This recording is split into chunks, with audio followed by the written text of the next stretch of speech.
Don't Die, The Man Who Wants to Live Forever is Netflix's new documentary film about Bryan Johnson's anti-aging attempts, and here's what the Minicircle gene therapy company actually is.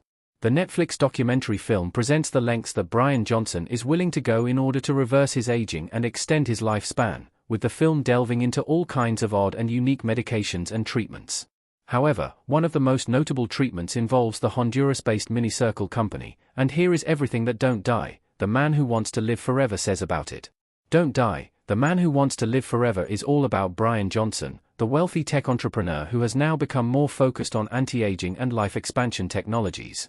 Johnson has gone viral on social media since launching his health organization Project Blueprint in 2021, with his interesting and sometimes controversial methods putting him in the spotlight. Bryan Johnson notably gets plasma transfusions with his son and father, which has gotten him a fair bit of criticism online, although that is not the most mysterious subject of the new Netflix documentary film.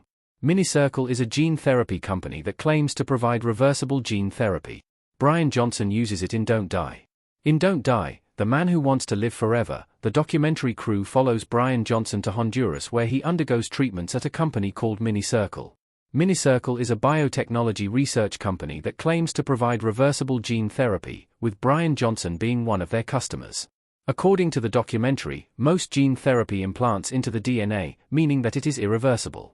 Minicircle claims that its gene therapy does not implant into the DNA, allowing the process to be reversed through the use of a kill switch and some other complicated techniques. According to the Minicircle website, the company offers two main types of gene therapy: clotho gene therapy and follistatin gene therapy.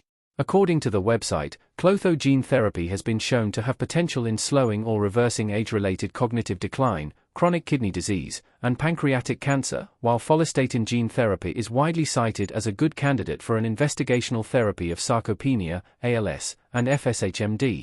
Follistatin gene therapy is what the Netflix documentary focuses on when exploring Minicircle, as this is the treatment that Bryan Johnson undergoes. Why Minicircle is based in Honduras, and not the United States? It has to do with the law. Bryan Johnson has to go to Honduras in order to undergo treatment from Minicircle, which may be strange to some viewers, as most of the Minicircle employees seen in the documentary seem to be American. However, Don't Die, The Man Who Wants to Live Forever explains why the company is based in Honduras. Minicircle can be found in the city of Prospera, a special economic zone that is ran by venture capitalists. This means that Minicircle isn't subject to the regulations seen in many other parts of the world, with them only having to operate under an ethics review board. But Don't Die claims that Bryan Johnson's gene therapy increased his muscle mass by 7%, showing that it has had an effect on Johnson. Bryan Johnson undergoes follistatin gene therapy throughout Don't Die, The Man Who Wants to Live Forever, and the film touches on the results of this therapy. According to the documentary, follistatin gene therapy has the potential to be used on bodybuilders thanks to its effects on muscle mass, with Bryan Johnson hoping to benefit in this way. Just before the credits of the Netflix documentary, text reads 6 months after receiving follistatin gene therapy, Bryan's muscle mass increased by 7%. So, at least according to the documentary, the treatment has had a positive effect on Bryan Johnson. However, there are still a lot of questions surrounding the efficacy of Bryan Johnson's treatments and his anti-aging project as a whole.